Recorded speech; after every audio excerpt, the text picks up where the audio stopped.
Welcome to LNN News. I'm Carolyn Day Pruitt. Here are this week's top stories. Virginia's taxpayers may soon see a tax rebate in the mail. LNN continues its coverage of Suicide Prevention Awareness Month. The Petersburg Sheriff's Office hosts a re-entry forum for former inmates. Hopewell's James River Ball returns along with Petersburg's Ball in the Berg. And LNN's Best of the Best voting kicks into gear for 2022. Those stories and more when we return after this. I love being at home. I mean, you do get a lot done. For instance, I just got pre-qualified for a home loan online with BSV. So be a homebody. Visit bsvnet.com to see what you qualify for. Imagine an HVAC as unnoticeable as the air itself. Sounds pretty good, huh? The new Daikin Fit. Air intelligence. Keep your home comfortable and quiet with the new energy-efficient Daikin Fit system. Right now at Colonial Plumbing, Heating, and Air, we're offering a $1,000 rebate on any new Daikin Fit HVAC system. Colonial Plumbing, Heating, and Air, service that's revolutionary. Welcome back to the studio. First, let's take a look at state news. Virginia's taxpayers will soon see a rebate in their bank accounts or in the mail. In early 2022, legislators in the General Assembly passed a measure to provide tax rebates of $250 for individuals and $500 for couples if the person or couple had a tax liability in the 2021 tax year. The rebates will be issued this fall, with the Virginia Department of Taxation projecting that those who file their taxes by July 1st will receive them by the end of October. Any Virginians who have not filed their 2021 taxes must do so by November 1st in order to receive the rebate. For taxpayers who received a tax refund by direct deposit, the rebate will be issued the same way. All other rebates will be sent via mail. If you are unsure whether you are eligible for a Virginia tax rebate, the Department of Taxation will be launching a lookup tool at tax.virginia.gov/rebate on Monday, September 19th. Chesterfield County's Meadowville Technology Park will soon be expanding in a new direction, up. On Wednesday, September 14th, Governor Glenn Youngkin announced that Plenty Unlimited, Inc. has selected Virginia for its newest campus, a $300 million indoor vertical farm. The facility will be the world's largest of its type, growing produce year-round in grow towers taller than 30 feet high. The first element of the project, expected to be complete by the winter of 2023-24, will be dedicated to growing Driscoll strawberries. Governor Youngkin praised the move by Plenty Unlimited, saying that it, quote, positions the Commonwealth as a leader in this next generation of agriculture, end quote. The new Plenty Indoor Farm will be the first vertical indoor farm on the East Coast. We'll be back with local news after this.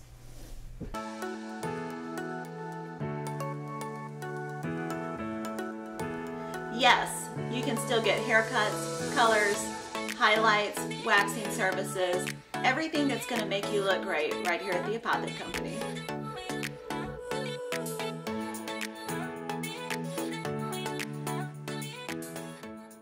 Bopper's Malt Shop, the niftiest place in Petersburg.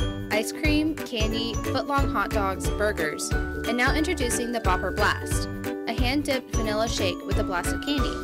Available in over 15 flavors. Bopper's Malt Shop, Old Town Petersburg. Welcome back. Let's turn now to local news. September is Suicide Prevention Awareness Month, and this week we continue with part 2 of a local teen raising awareness by telling his story of attempted suicide. Suicide affects more than the individual who intends to take their own life, it affects their families and friends as well. Last week, Valerie Bell spoke with a local teen who survived his attempted suicide. This week, we get a parent's perspective as Valerie sat down with his father, Carlos Brown.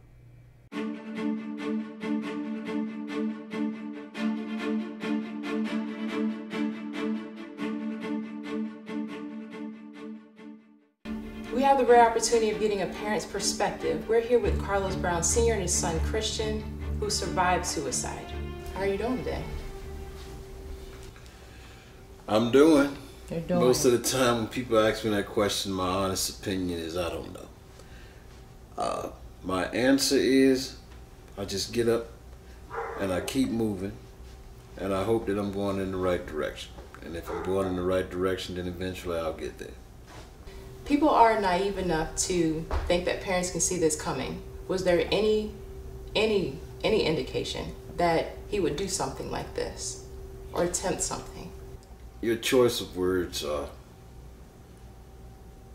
accurate, because the word naive and the way that you use it, it adequately describes the situation. He was raised in a home where he's loved. He's not abused. He's provided for. He's cared for. He's protected. I'll protect him with my life without hesitation. You work so hard to teach and raise and nourish your kids, and we take certain things for granted. But after this happened, they told me some signs to look for. One of the signs that they told me to look for was his eating and sleeping habits. Well, today's teenagers, they stay up all night, they play the games, they sleep all day, and when they wake up, they eat like hostages, just like every other teenager. So there was one particular thing that he did that they said was a sign. He would eat without turning on the light. And when he got up, he didn't turn on the light in his room, so they said that that was a sign of depression because he didn't turn on the lights. Well, I don't think I would have ever seen that because I didn't take any courses on that, but it is something that most parents will never know was there until it takes place. That phone rang at 12:37 at night. Nothing could have prepared me for what I heard. Sometimes children try to show you signs, and there are even signs that like are blatant, but the parent may not see that, such as isolation or just very quiet, very limited interaction. That could be the child trying to show the parent something's wrong without them vocally saying it.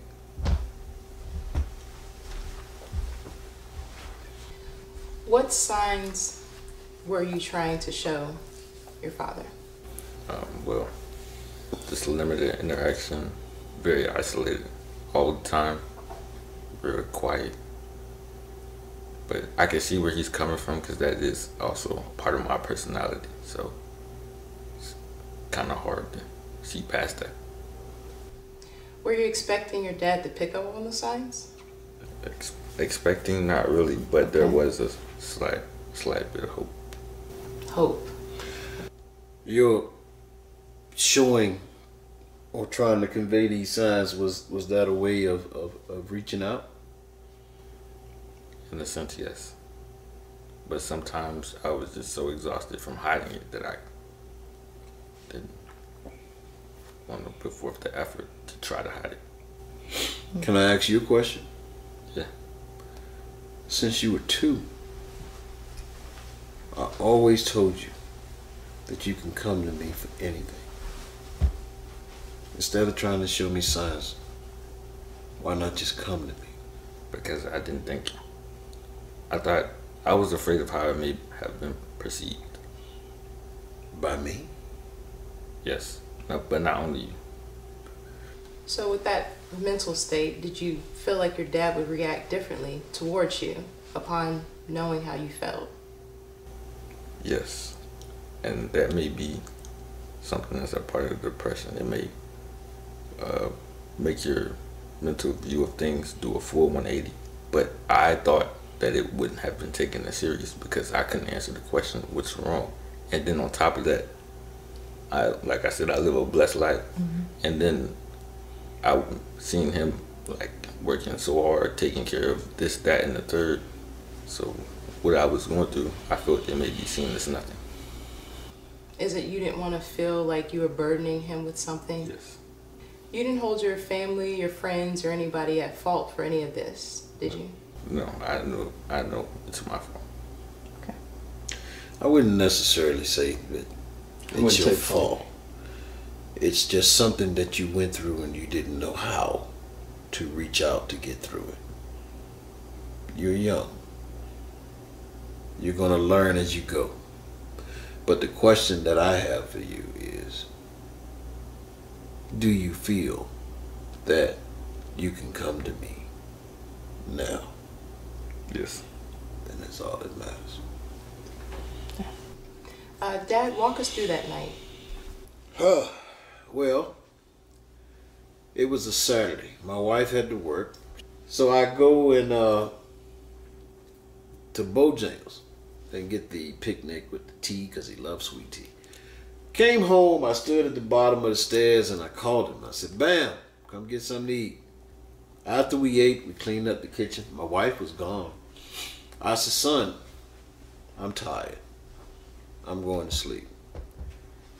Now, I go upstairs at 12:37, my eyes open, and my phone was vibrating, but no sound was coming, and my wife was calling me at 12:37 a.m. I woke up and I answered the phone. She said, go and check on Bam, because I got a call from his girlfriend's mother, and he said that he doesn't want to live anymore. I'm fully woke. I walk into his bedroom, but he's not there. That's the only thing I noticed, that he's not there. But the bathroom door is closed. I breathed a sigh of relief. I knocked, no answer. I opened it, it's dark. I walk downstairs.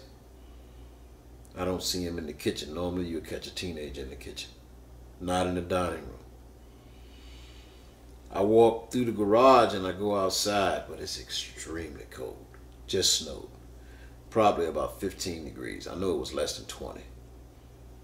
And I just came to the thought that he wouldn't be out here. It's entirely too cold. Now I come back in the house and I look for him again.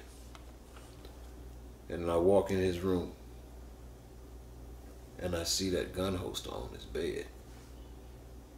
Now, I'm in panic mode. Full panic mode. I have to find my son. I walk outside with my keys and I try to get in my truck. But it's so cold that the doors are frozen. I can't get in. But I get a back door open. And once the back door opened, I crawled in the front. My wife was still on the phone and she said that she asked me to call 911. I said, you do it. I leave the neighborhood and I ride and I get to the first intersection. I see a single police officer with his lights flashing. I pull up to him and I said, are you looking for me? And he said, who are you? And I gave him my name. And I said, my wife called you all because my son is missing. And he said, what's your son's name? I said, my son's name is Christian Brown. He turns away from me and he grabs his microphone and he said, I'm here with the victim's father. And I said, what do you mean victim? Where's my son? He said, sir, you need to calm down. Is my son alive? He said, I need you to meet me at the front entrance of the subdivision. That's the last thing I heard him say. And I took off to the entrance of the subdivision. There I saw maybe about 8 cop cars. Lights flashing. So I pulled over where I could find a place to park. He comes up to the driver's side door and he tells me not to get out. I can't. The door is frozen. He still wouldn't tell me if my son was alive. He said, I'm going to get my supervisor. His supervisor walks to my car. Is my son alive? He said, Mr. Brown, I need you to calm down. I need you to tell me if my son is alive. He said to me, he shot himself, but he walked across the street afterwards and he knocked on the door for some help. The first moment that I have hope, I said, well, let me see him. He said, I can't. Why not? His face is distorted and there's too much blood. What do you mean? Where did he shoot himself? He wouldn't tell me. But all indications were he shot himself in the face. So they said I had to go to the hospital. I went to the hospital and there was a sound. I can still hear it. That just came from my body. From here. That was all, and just tears. I sit in a chair somehow, probably cried for about 45 minutes, silent, tears. And I kept telling these people, you all have to let me see my son. Some man had empathy. I don't know his name. I don't know his story. He said to me, if I let you see him, you have to promise me. And that's all I remember. Him saying. But I said to him, you can have anything that you want. Let me see my son.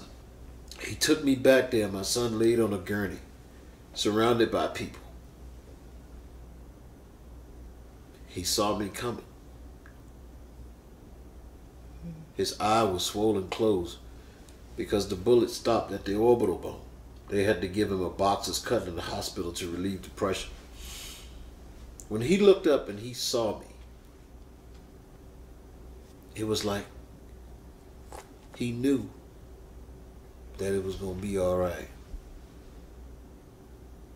I went to his side, and it was this ear, and I just laid there, and I just kept telling him how much I love him. I waited all that time just to see him. And then they said to me I had to let him go because they had to fly him to MCV. So I knew it was in his best interest. I walked out of the room, but I stayed in the hallway, just hoping that he would look up. But I think he relaxed after he saw me. They flew him there, and it was COVID everywhere, so it was so many restrictions. They finally let me and my wife up to a room. There was a social worker and a psychiatrist and my wife.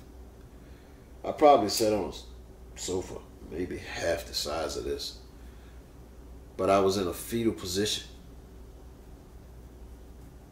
And I cried until 6:32 a.m. And when I sat up off the sofa, I started talking.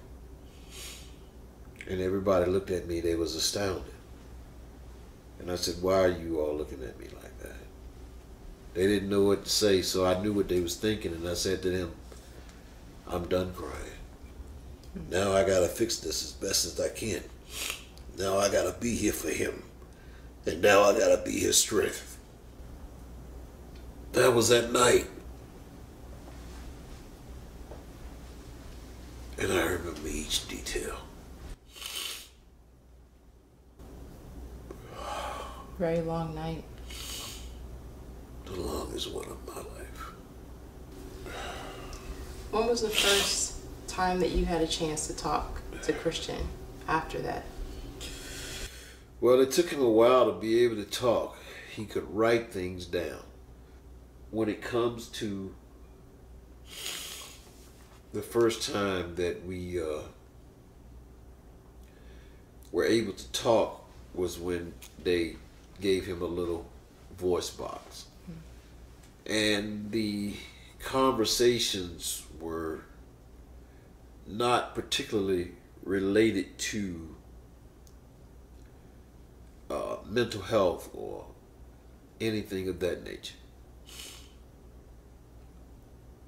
I was advised to try to make him feel as normal as possible, but that was my instinct. I remember a conversation with my wife the night that we were riding to the hospital. She said, are you afraid that he would try this again? I said, no. She said, how can you be so certain? They told me that my son put a gun here and pulled the trigger on this side of the road. And afterwards, he walked to this side of the road and he knocked on 2 doors. And he asked for help. That told me that he wants to live. He never tried to harm nobody but himself. And I think we just seen instant regret. And that's what they told me that we need to look for. And I told her that night, I'm planning a future, not a funeral.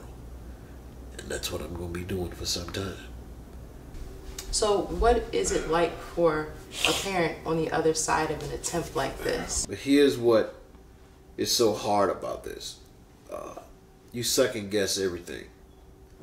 But then you realize that you shouldn't, but you do. But what's so hard about it is watching someone suffer.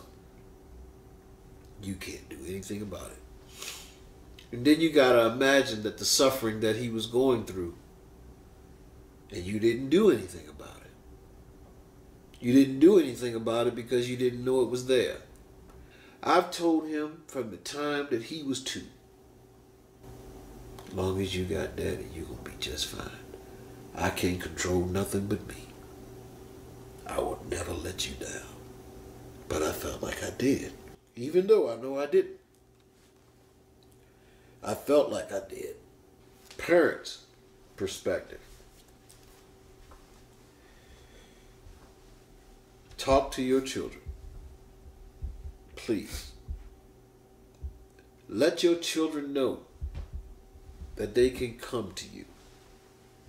Sometimes we have to be pushy, but sometimes we have to be patient. Never take anything for granted, because this does not discriminate. I don't know the percentile of homes in America, but I know that there's over 238 million people in America. If the percentile is 5%, that's about 10 million people. You don't know how big that percentile is until you fall in it. Nothing or no one could have convinced me that this was coming. But it's here. But we're going to get through it. Christian, ask you a question. What brings tears to your eyes as you hear your father talking? I just thought about well, the guilt really hit me about it. The guilt? Yeah, of the worry and the fear and pain that I may have caused them with my actions.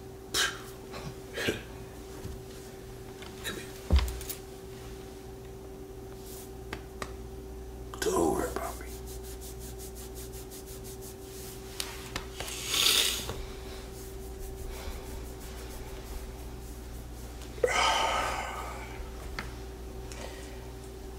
I have to ask you, what's next? What do you all see for your family, for Christian, for you as a parent who's has gone through this? What do I see for him? I'll tell you this much.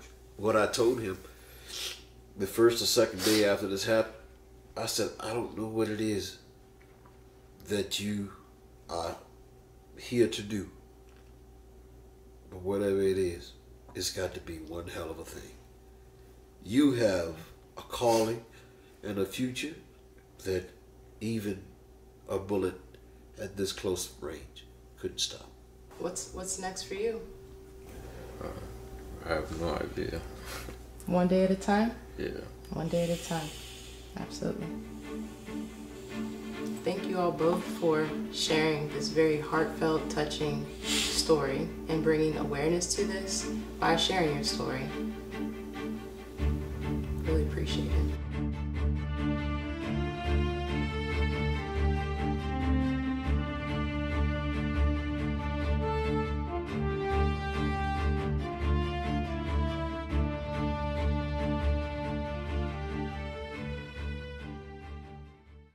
For Former inmates were given the opportunity to hear 2 inspiring stories and consult with a myriad of resources at the Petersburg Public Library on September 13th. The Petersburg Sheriff's Office hosted the annual Reentry Forum Tuesday morning, with attendees in person at the library as well as virtually via Zoom. The speakers at this year's event included Karima Hanifa and Jewel Hall, along with visits from Virginia's Lieutenant Governor Winsome Sears and Petersburg Mayor Sam Parham. Hanifa, at the age of only 15, was arrested and sentenced to 2 life sentences. After being released from prison, she went on to marry and earn a college degree before turning her attention to youth advocacy. Hanifa now works with those youth involved in the criminal justice system, particularly with conflict resolution, and she's been the keynote at numerous speaking engagements. Hall was arrested at 17 after participating in a gunfight in which his neighbor was accidentally killed. Hall was sentenced to life in prison for his role in the event. He was paroled and released in 2015, but during his time behind bars, he studied and earned his college degree. Now Hall works on grant strategy related to criminal justice reform for the Ford Foundation. The Reentry Forum provides an annual chance for formerly incarcerated people to begin or continue their reentry into society. Petersburg Sheriff Vanessa Crawford has hosted the forum for over a decade. The Sova Chamber of Commerce, which serves Colonial Heights in Petersburg, held a candidate forum for Petersburg on Wednesday night at the Petersburg Public Library. The evening allowed voters to hear from incumbents and challengers in the Virginia 4th Congressional seat, Petersburg City Council candidates, and Petersburg School Board candidates in Wards 1, 3, 5, and 7. The event drew over 200 people to the library, who heard from those seeking their support. Event organizer and SOVA Executive Director John Brandt spoke about the purpose of the evening. I think it's important for the constituents of Petersburg to be able to meet the candidates that are asking for their votes in November. I hope that we can share the visions that we have as individual candidates with each other so that the city of Petersburg wins. More local news when we come back. Hi, I'm Dr. Sandy Elba. And I'm Dr. Adam Elba. We're chiropractors and we love what we do. We change lives on a regular basis. We go from pain relief all the way to wellness. We work with the cause of the problem, we help solve the problem, and put your life on a whole different path. If you're concerned about your health in any way, or you just want to be healthier all the way around, come see us, Chester Family Chiropractic Center. Today's show is brought to you by our friends at the Cloud Factory, who take a customized approach to their customers. They know not everyone is alike, and neither are their needs. So, the Cloud Factory focuses on what's best for you when it comes to CBD, plant-based products, vape nicotine, glassware, and just about anything, providing alternative routes to a healthier you. Welcome back. Every city needs a hero, and on Saturday, September 24th, Petersburg will see its share of them. The 16th annual Ball in the Burg has a new theme and a new location for 2022. This year's theme is Heroes, and according to Kyle Tucker, Historic Petersburg Foundation president, it is a theme open to interpretation. Participants are encouraged to attend dressed as their favorite fictional superhero like Wonder Woman or Spider-Man, or real-life heroes like firemen, police officers, or military members. Those who opt out of wearing a costume can attend in semi-formal or formal wear. The event is being held in the new wing of the Petersburg Public Library from 6 p.m. to 11:30 p.m. The evening will feature a contest for best costume, a silent auction, plated dinner, drinks, and live music and dancing. The annual event is a fundraiser for the organization to continue preservation efforts in Petersburg. Tickets can be purchased at ballintheburg2022.eventbrite.com. For information about group tables, donating auction items, and sponsorship opportunities, email Historic Petersburg Foundation at verizon.net. More information is available on the Historic Petersburg Foundation, Inc. Facebook page. The Tri-Cities area calendar is overflowing this month, and residents can look forward to a regional favorite among locals and tourists alike. The 2022 Taste of Old Town in Petersburg is scheduled for Saturday, September 24th. The event allows those who register to stroll through historic Old Town, experiencing a sampling of over 15 popular destinations, including Old Town's Alibi, Bopper's Malt Shop, Restored Cup, Taban Fry and Southern Eats, Longstreet's Deli, Wabi Sabi, Maria's Old Town 21, the Brick House Run, Shut Your Mouth, Cockade City Bistro and Beer Garden, Bownuts, Ernestine's Table, Local Vibe Cafe, Appomattox Event Center, and the Petersburg Area Art League. Participants purchase a wristband for $25 from the Main Street Petersburg tent at Bank and North Sycamore Street the day of the event, visit participating locations for samples between 2 and 6 p.m., and then finally return to the tent to be entered into a grand prize raffle. A Hopewell tradition returns next weekend. On Saturday, September 24th, the James River Ball Patrons Committee will welcome guests back to the Boathouse at City Point for its annual fundraiser to benefit the arts in Hopewell Public Schools. Traditionally a ball, hence the name of the organization, the event will once again be adapted into a cocktail party for 2022 before returning to the more formal format next year. The funds raised through the annual ball are used to support art programs and events in the city's schools. Hopewell students have experienced theatrical performances, ballets, and live musical performances because of the sponsorship provided by the James River Ball. In the spirit of supporting the arts, art pieces by local artists will be available in a silent auction during the event. The James River Ball cocktail party will take place 6 to 9 p.m. Saturday night. The annual Tri-Cities Best of the Best nominations close Monday, September 19th. Nominations are currently open for individuals to nominate their favorite local businesses in over 90 categories. LNN USA continues to partner with the SOVA Chamber for the area's top event, recognizing, appreciating, and celebrating local businesses. The annual event kicks off every September with nominations, followed up by online voting, which begins October 1st this year. Individual awards in each category are announced at the annual Best of the Best live show scheduled for November 3rd at the Country Club of Petersburg. Nominations will remain open until noon Monday, September 19th. Voting will begin on Saturday, October 1st and run through midnight on Sunday, October 30th. Winners will be announced at the live Best of the Best show. Stay tuned to LNN News, LNN social media, and the LNN Insider for more details. The 2022 election is just around the corner, and voters are eager to hear from those running to represent them close to home. In an effort to connect the public with those vying to be their elected officials, LNN USA is hosting the 2022 Tri-City Council Candidate Forum. The event will take place September 22nd, the night before early voting opens in Virginia. The forum will give city council candidates the opportunity to speak directly to the voters, and the public will hear candidates' reasons for running, as well as their vision for their city and goals if elected. LNN's moderators, myself and Valerie Bell, will ask candidates questions, but the event is not a debate. Candidates will have equal amounts of time to respond to questions, as well as for closing statements at the end of the forum. Members of the public can attend the forum at no charge, but reservation is required for capacity purposes. Visit tricitycouncilforum.eventbrite.com to reserve a seat. The forum will take place on Thursday, September 22nd, beginning at 7 p.m. at Destination Theater, located in the Crossing Shopping Center, located at 5246 Oaklawn Boulevard. For these stories and more, check out this week's edition of the LNN Insider Digital News Magazine. Subscribe by going to LNNusa.com and clicking on the subscribe button at the top of the page. We'll be back with sports and weather in a moment.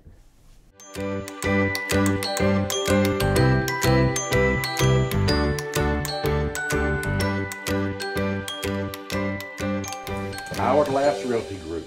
Opening the door to your next journey. The most rewarding part of my day would be seeing the residents putting a smile on their faces, especially if I have family members come up to me and say, "Oh, my loved one, they said they did this with you and they loved it," and that just makes me feel like I'm making a difference in their lives. My name is Chrissy Roth. I'm the Memory Care Activities Coordinator at Dunlop House. We definitely make a difference in the lives of our residents, and I would encourage anyone to come to Dunlop House and see what we're all about. Dunlop House, more than a house, it's home. And now we go to G on a Deep for sports. Alrighty, let's talk some football. Now, after week 1, the NFL power rankings are out, and ranked number 1 are the Buffalo Bills. Number 2, the Kansas City Chiefs. Number 3, Tom Brady and the Buccaneers. Number 4, Lamar Jackson and the Ravens. And coming in at number 5, the Los Angeles Chargers. Now, I know what you're asking me. Gee, where are the Dallas Cowboys? Well, not to worry, Cowboys fans. Your team is so good that they don't even have to be ranked. Speaking of Lamar Jackson and the Baltimore Ravens, Lamar is actually coming into his final year of his rookie contract, and he's looking to sign a sizable extension with the organization. Now, with guys like Deshaun Watson signing for a fully guaranteed $230 million, Lamar should be getting his piece of the pie. Now, I'm sad to report that Lamar and the organization has not come to an agreement yet. But if you ask me, I think they should pay the guy and pay him well. Now, unlike Deshaun Watson, Lamar is actually eligible to play this year. Not only that, you don't have to keep an eye out for him when he's hanging out with your wife, sister, or daughter. If you ask me, it's a pretty good deal. Since we're talking about money, let's talk about Brett Favre. That's right, Green Bay's golden boy, who just may have been mining for some gold of his own. Now, Brett is actually being accused of stealing money. I know, you have a lot of questions. Like, gee, Just how much money? G, from who? Sorry, I kind of like the sound of my own name. Anyway, G, why did he steal the money? And G, just how did he get caught? Well, lucky for you, I have the answer to most of those questions. Now let's start with the how much. Allegedly, we're looking at $5 million. Who? Reportedly, Mississippi State's welfare program. Why? Apparently, this was to build a volleyball court at his university alma mater. How did he get caught? Reporters say he's being linked to a text message where he asked a former state governor, will they know where I got this money from? Now, if you ask me, if this is all true, I do have a little advice for you. The answer is yes. Yes, they will know. But of course, that's if this is all true. But that's for you to decide. Anyway, moving on. Last week in Major League Baseball, we talked about Aaron Judge. This week, we're going to talk about Aaron Judge. This week, Aaron actually added 2 more home runs to his belt, moving him from 55 to 57 home runs on the season. With 19 games left in the season, he's still on track to finish the season with over 60 home runs. Once again, this will make him only one of 6 men who has ever done this in MLB history. Again, Aaron, LNN backs you. Good luck. That's it for sports. Back to you, Carolyn Day. Thanks, G. And now we turn to Chai, the weather guy, Gallahan. Chai, how's the weekend shaping up? If you've been waiting and longing for the onset of autumn, you'll be happy this weekend because the low temperatures finally break into the 50s. Friday brings in a mild high near 83 with mostly clear skies and a slight breeze, cools us down to 58. Saturday and Sunday are mostly sunny with highs in the mid-80s and lows in the lower 60s. For you fans of summertime, Monday through Wednesday return some of the warmer weather with highs in the low 90s and lows in the mid-60s. It's starting to be that time of the year when you can enjoy the outdoor without breaking too much of a sweat, and then open the windows later on in the evening. Back to you, Carolyn Day. Thanks, Chai. That's it for this week's newscast. We'll see you next Thursday for the latest local news. In the meantime, be sure to check out our feature show, Good Day VA, at LNNusa.com, and remember to follow LNN USA on Facebook, Instagram, and YouTube. Thanks for watching LNN, News by the People, for the People. Hi, I'm Carolyn Day Pruitt. And I'm Chai Gallahan. Major media companies have editorialized reporting and called it news. The free press was never designed to be journalistic interpretation of the facts. LNN USA is committed to reporting facts about issues important to you, but the free press is anything but free. LNN USA exists to serve our fellow citizens. As a locally owned and operated digital news network, we forego the expensive printing presses, costly production plants, and corporate overhead. Your membership dollars are primarily used to pay local reporters to cover local news. Reporters dedicated to investigative news and features that matter. To do that, we need your support. Become a member, and you'll receive the LNN Insider Weekly Email, a 40-page magazine packed full of news and features you won't find anywhere else. Membership also includes full access to LNN News broadcast archives, LNN Insider magazine archives, extended interview clips not aired in the weekly broadcasts, and more. Your membership supports local independent reporting free from corporate and political pressure and agendas. Become an LNN member today by going to LNNusa.com and clicking on the subscribe button at the top of the page.